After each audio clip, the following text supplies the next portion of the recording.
misused in the service of some kind of totalitarianism, but that doesn't mean that religion leads to totalitarianism. We've had some perfectly atheist totalitarianisms as well.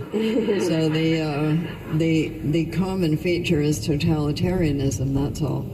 The impetus for that is simply lust for power, which, as you may have noticed, is a fairly prevalent human trait. So what can I tell you? Human beings are flawed. You knew that.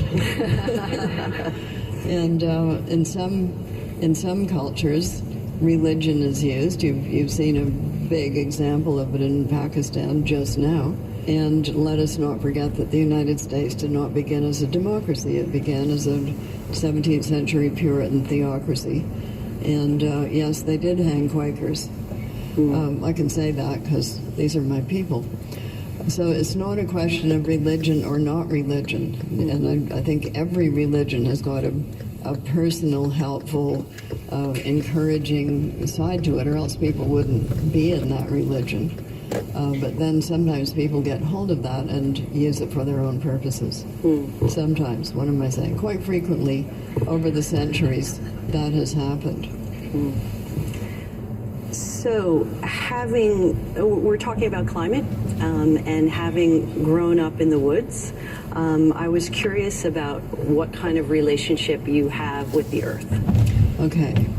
Well, this is a big subject right now, but it has been on the table of people talking about this for a long time. It was dinner table conversation at our house in the 50s because I grew up amongst the biologists.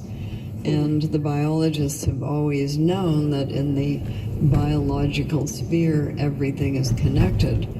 And they've been talking about that for a long time. I put it into my novel, Cat's Eye. My dad used to talk about we were all going to be burped to death by cows. You know, it's happening. So this is it's not a new subject. It's a new realization that the subject is important. We see some pushback against it.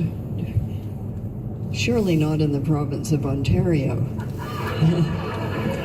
Surely not in the United States of America, which ought to be a world leader. It ought to be a world leader. But set over against that, I was just in Cincinnati yesterday and talking to the mayor, and he said, we're doing it at the city level. You know, we're not getting action at the national level, but these cities of the United States are implementing these green projects, and they're quite serious about them. And it's none too soon, because we're starting to poop